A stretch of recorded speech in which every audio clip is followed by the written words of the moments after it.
안녕하십니까. 아, 안녕하십니까. 연구처 백지형입니다. 지난주에 이어 오늘도 많이 와주셔서 감사합니다.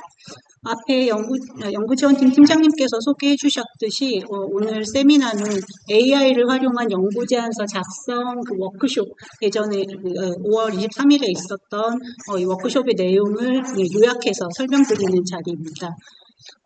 이게 연구제안서 작성 전략에 대한 강의가 5가지가 있었고, 그리고 그 연구제안서 작성에 생성형 AI를 활용하는 방법에 대한 강의가 5가지가 있었습니다. 이제 아침 9시부터 오후 6시까지 하루 종일 했었던 그 워크숍의 내용을 지금 짧은 시간에 요약해서 말씀을 드려야 하기 때문에 이 내용을 모두 다루지는 못하고 이것만은 좀 그래도 아셨으면 좋겠다, 같이 공유했으면 좋겠다 하는 핵심 내용만 뽑아서 말씀을 드리도록 하겠습니다. 여기서 다 다루지 못하는 내용은 이제 이 세미나 후에 이메일로 드릴 발표 자료들 그거를 좀 참고를 하셔서 그 외의 내용도 좀 한 번씩 다 보셨으면 좋겠습니다. 좋은 제안 내용들이 많거든요.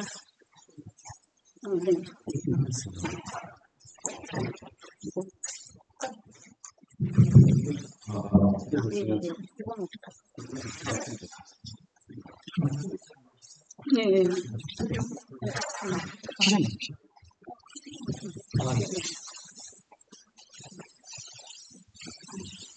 오전 근무하시고 좀 노곤하실 텐데 식사하시고 좀 졸리시더라도 필요한 내용들 잘 찾아가시기 바랍니다. 먼저 저는 평가자 관점에서 작성하는 연구제안서 그 전략을 말씀을 드리겠습니다. 이를 위해서 R&D RFP를 어떻게 읽고 반영을 해야 하는지를 설명을 드리고 스토리텔링 기반 제안서 작성과 또 이를 위한 발표 스킬까지 좀 다뤄보도록 하겠습니다. 발표에 앞서서 연구제안서에 대한 인식을 좀 전환을 하고 시작을 하겠습니다. 연구제안서는 내 연구 내용을 설명하기 위한 그런 공문서 같은 게 아니라 세일즈 문서입니다. 내 연구 내용을 팔기 위한 세일즈 문서입니다. 우리의 목표는 평가자들이 이렇게 짧은 시간 내에 이 연구에는 연구비를 지원해 주어야겠다라고 생각을 하도록 설득하는 그런 것이 우리의 이제 목표입니다. 이를 위해서 평가자를 설득할 수 있는 스토리를 설계하는 것에 중점을 두고 연구제안서를 작성하셔야 합니다. 이 점을 유념하시고 발표를 들어주시면 감사하겠습니다. 물건을 팔려면 소비자의 니즈를 분석을 해야 하죠.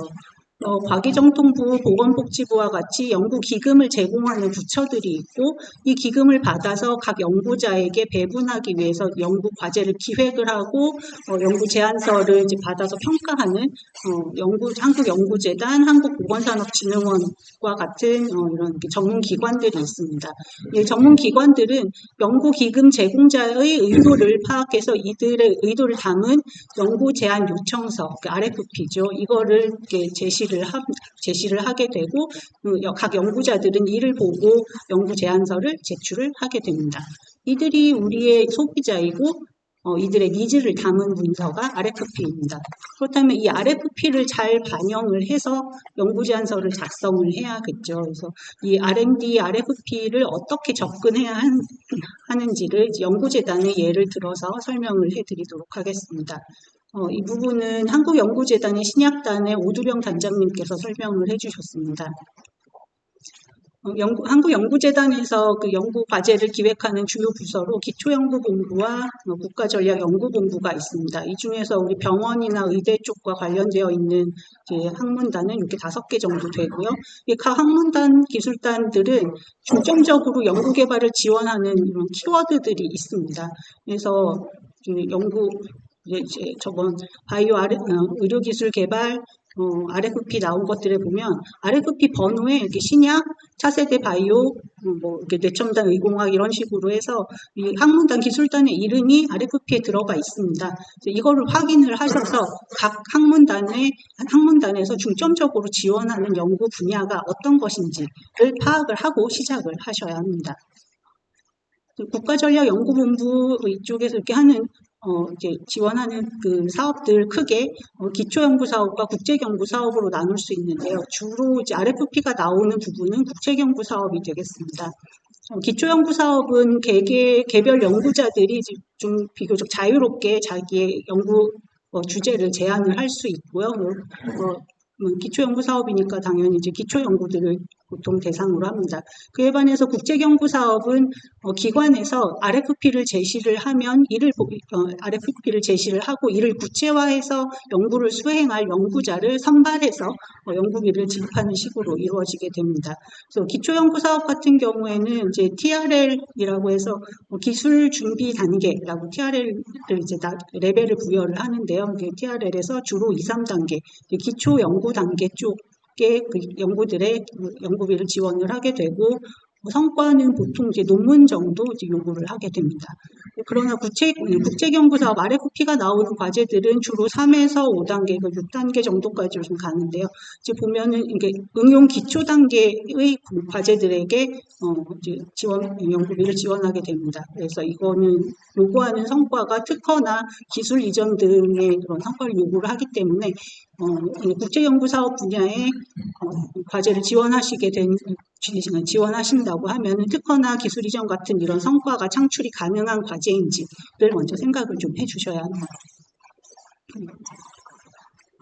연초에 보통 이제 기술 수요 조사라는 것을 하죠. 이렇게 각 필드에 있는 그 실제 연구자들로부터 기술 연구 그 주제들을 제안을 받게 되고 이 기술 수요 조사를 한 것에서 몇 개 좀 매우 소수이긴 하더라고요. 소수의 의견을 반영을 하고 대부분은 이제 연구 기금을 제공하는 자의 그 기관의 부처들의 의지를 반영한 그런 RFP를 기획위원회에서 만들어서 공모를 하게 됩니다.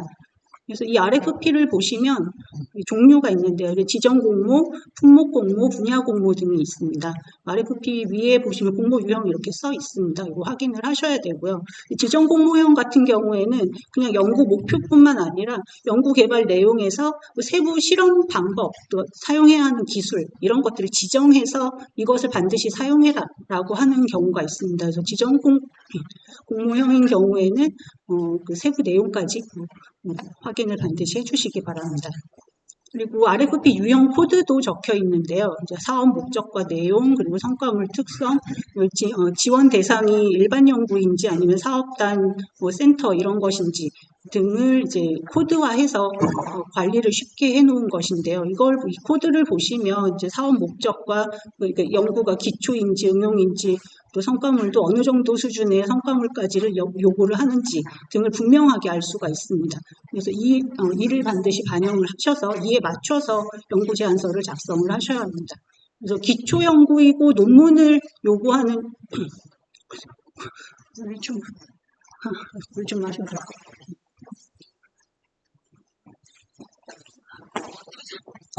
제가 천식이 있어서 말을 많이 하면 목소리가 좀 힘들어집니다.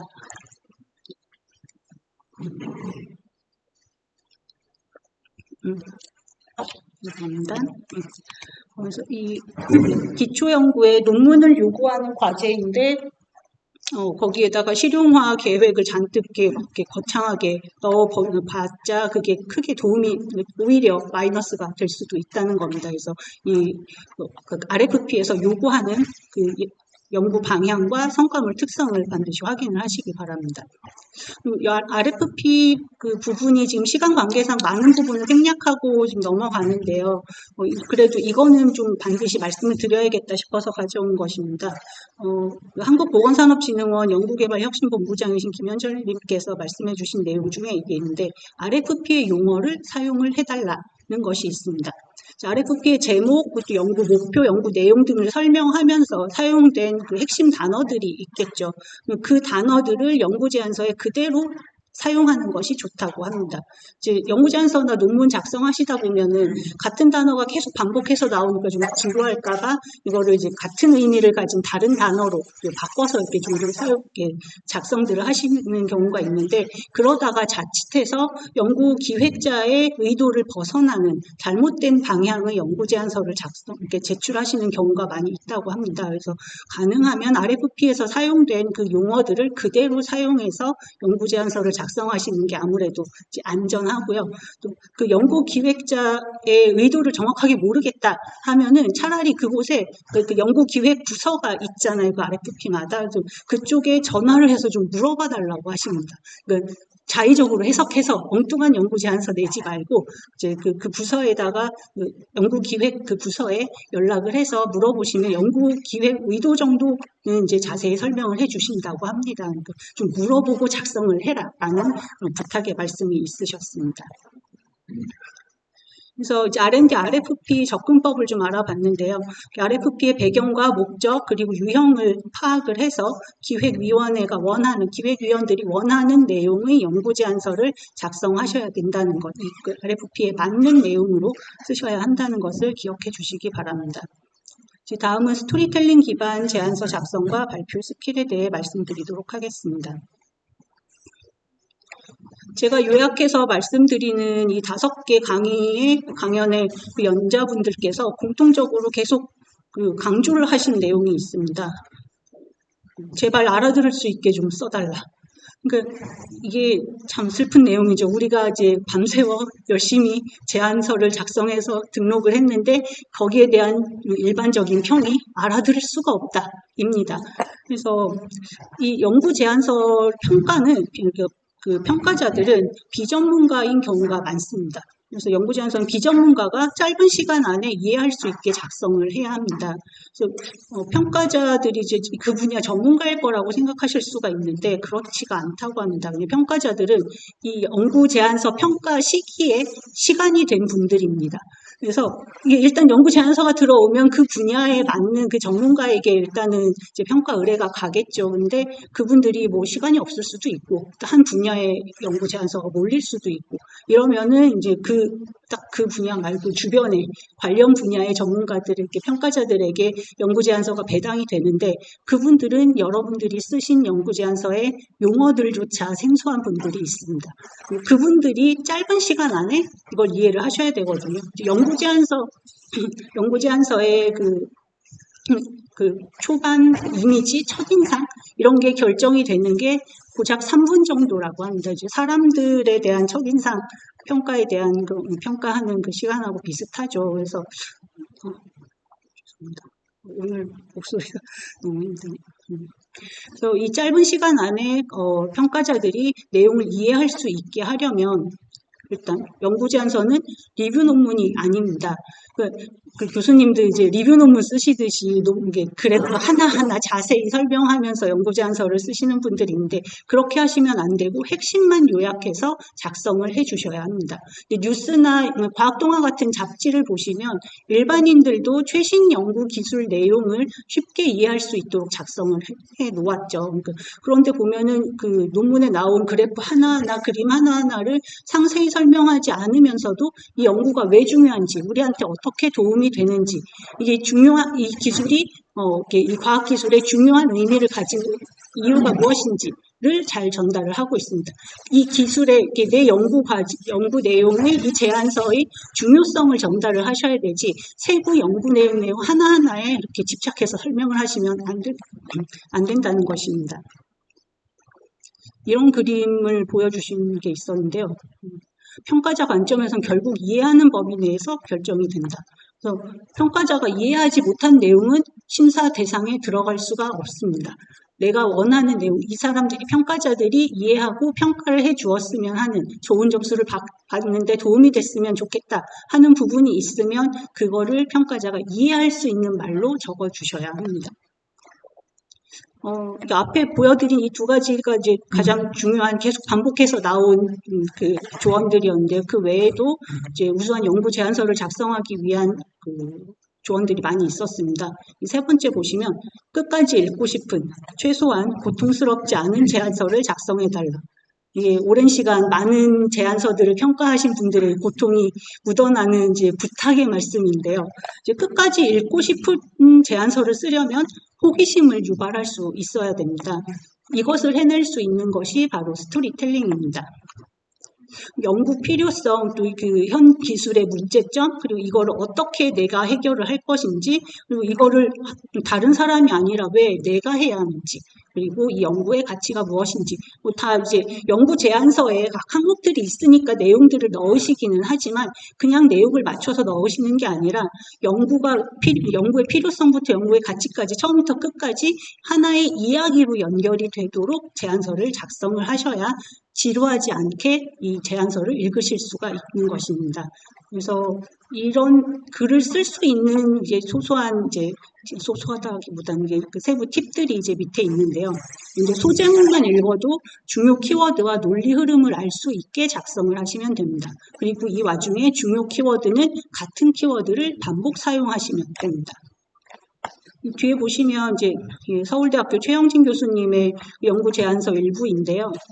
뭐 유퀴즈에도 나오셨다고 하는데 이분의 발표 내용에 보시면 이제 이렇게는 많이 쓰시죠. 연구 제목의 소제목들 이렇게 볼드체하고 색깔 넣고 해서 강조하고 밑줄도 치시고 이렇게 하시는데 이게 그냥 제목들이 아니라 이게 제목만 읽어도 어떤 연구, 무엇을 위해서 내가 무슨 연구를 할 건지 제목만 읽어도 연결이 되도록 이야기를 만들어서 흐름을 만드시라는 얘기입니다. 그냥 칸에 맞춰서 이 내용 넣고 이렇게 따로 놓는 게 아니라 전체가 연결이 되도록 생각을 하면서 제목을 지으셔야 한다는 얘기입니다.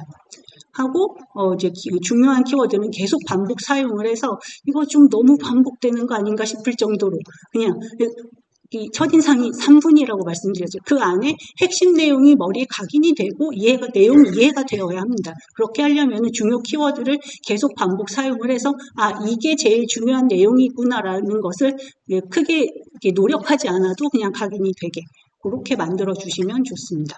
하고 이제 또 중요한 내용 하나가 그림으로 설명을 하시라는 것입니다. 이제 핵심 내용을 요약해서 직관적으로 전달할 수 있는 게 그림만큼 좋은 게 없죠. 다만 너무 화려한 그림이나 복잡한 그림은 오히려 더 안 좋습니다. 굉장히 화려한 색깔로 세부 항목 많이 들어가 있는 그런 그림들 이제 직관적으로 알 수 있는 그림이 아니라 내가 그림을 보고 자세히 들여다보고 해석을 하고 이해해야 되는 그런 그림은 읽지 않고 패스합니다. 그러니까 그림으로 직관적으로 딱 보고 무슨 내용인지 알 수 있게 잡지에 나오는 뉴스에 나오는 그런 그림처럼 이렇게 간결하게 새로 그림을 만드시는 게 좋습니다. 논문에 들어간 그 세부 항목 ABC부터 HIJ까지 있는 그 그림 하나 이렇게 통째로 가져다가 이렇게 연구 제안서에다가 막 우겨 넣으시고 이러면 아무도 안 보고 그냥 패스하는 거거든요. 핵심 내용을 담은 그림을 간결하게 그림만 봐도 어느 정도 내용이 파악이 되도록 새로 만드시는 것이 좋습니다. 지난주에 참석하신 교수님, 그 세미나에 참석해 주셨던 교수님 한 분이 제안하시기로는 그냥 돈 주고 전문가한테 그림을 만들어 달라고 시키는 게 제일 좋다라고 얘기를 하셨거든요. 그것도 참고를 해보시는 게 좋을 것 같습니다. 그 다음에 이제 마지막으로 핵심 경쟁력은 용감하고 확실하게 우기고 반복해라. 이것도 이제 이 용감하고 확실하게 우긴 최영진 교수님께서 이제 해주신 조언인데요. 핵심 경쟁력, 내가 이것만큼은 정말 뛰어나다. 다른 사람들보다 뛰어나다라는 부분이 있으면 그거는 계속 강조를 해서 왜 다른 사람이 아니라 왜 내가 이 연구를 해야 하는지, 왜 나한테 연구비를 주어야 하는지 또 설득을 하시는 게 굉장히 중요한 부분이라는 것입니다. 이걸 간과하시면 안 되거든요. 그래서 겸손을 미덕으로 하는 유교의 선비처럼 이렇게 하시면 안 되고 이게 우리 연구 제안서는 세일즈 문서라고 말씀드렸죠. 나를 자신 있게 내세울 수 있어야 그 문서에서 자신 있게 내세우셔야 보여주셔야 연구비를 가져오실 수가 있습니다. 이 스토리텔링 이렇게 앞에서 말씀드렸듯이 이제 이런 우수한 연구 제안서를 작성하기 위해서 사용할 수 있는 기술이 스토리텔링이라고 말씀을 드렸는데 이거를 설명하기 위해서 연세대 최현식 교수님께서 오셔서 이분이 그 발표 평가를 하게 되었을 때 직접 하셨던 그 10분간의 발표를 그 자리에서 그냥 보여주셨거든요. 굉장히 인상적인 발표였는데 그게 바로 이 스토리텔링 때문이었습니다.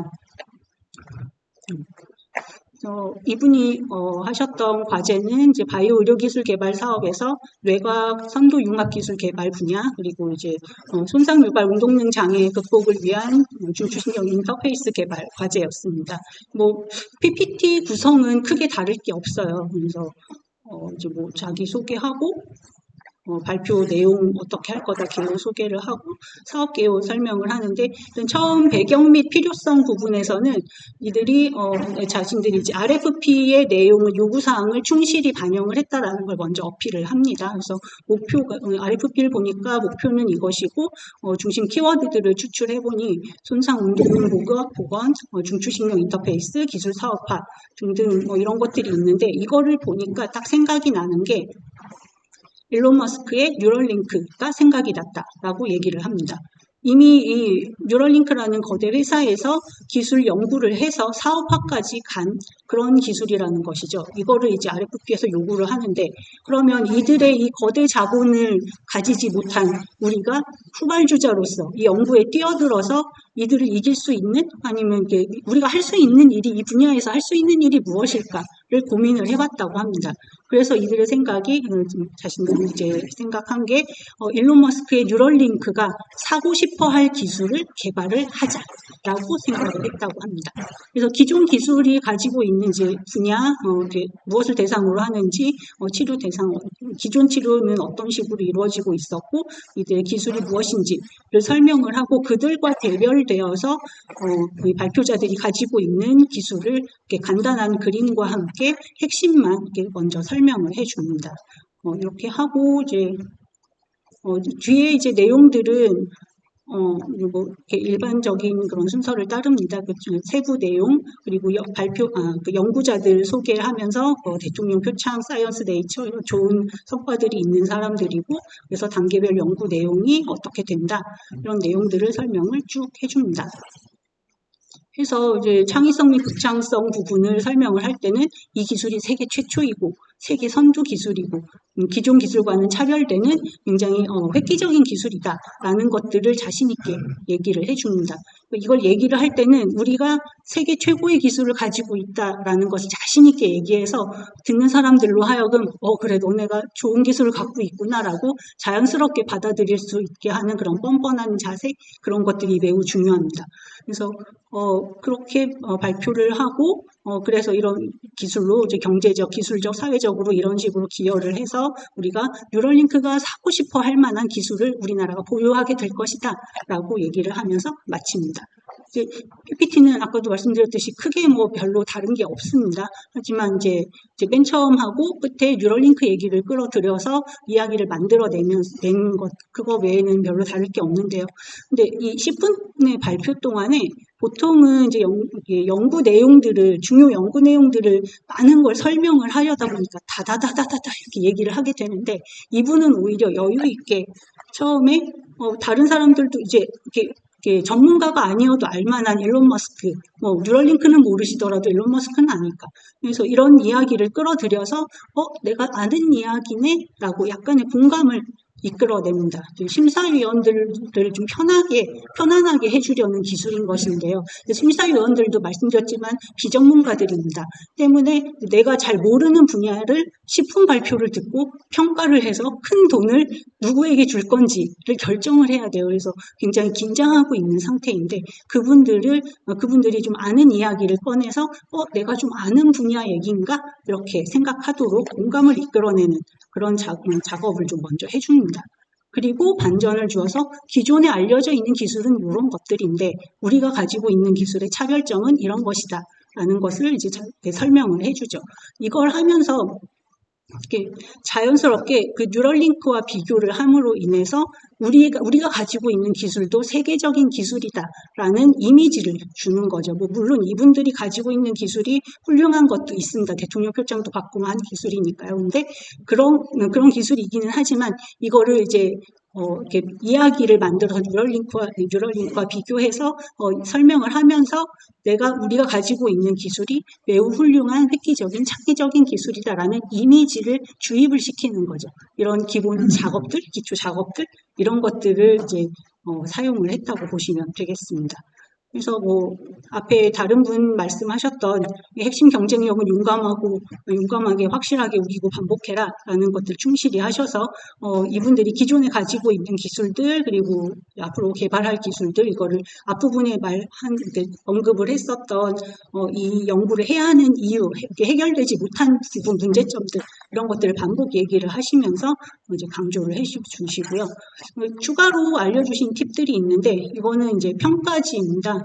평가 항목들을 이제 보시면 이분 발표를 들은 다음에 이제 요 하나하나 항목을 짚으면서 제가 이걸 얘기를 했었나요? 이걸 했었나요? 이렇게 물어보시더라고요.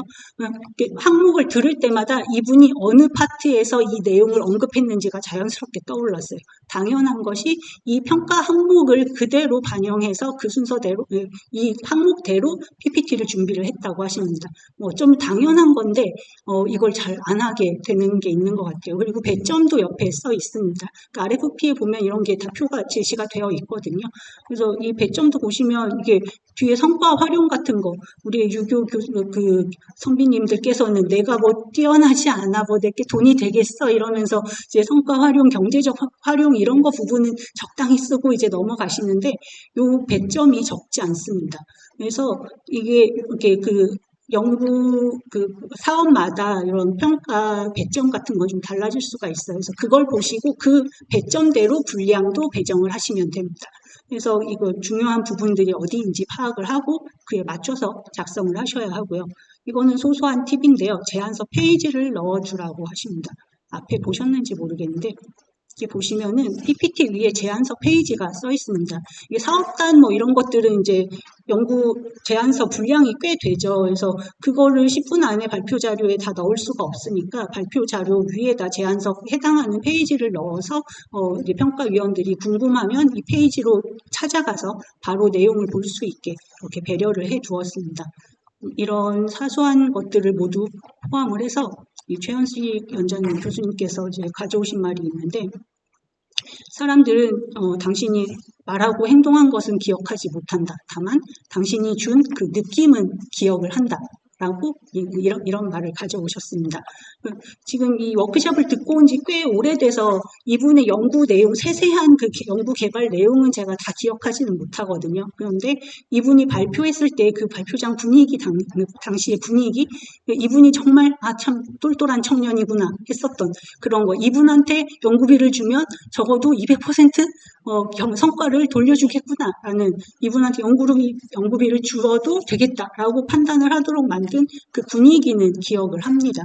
그렇게 만드시라는 것입니다. 오늘 발표를 통해서 제가 드리고 싶은 말씀은 이제 3가지입니다.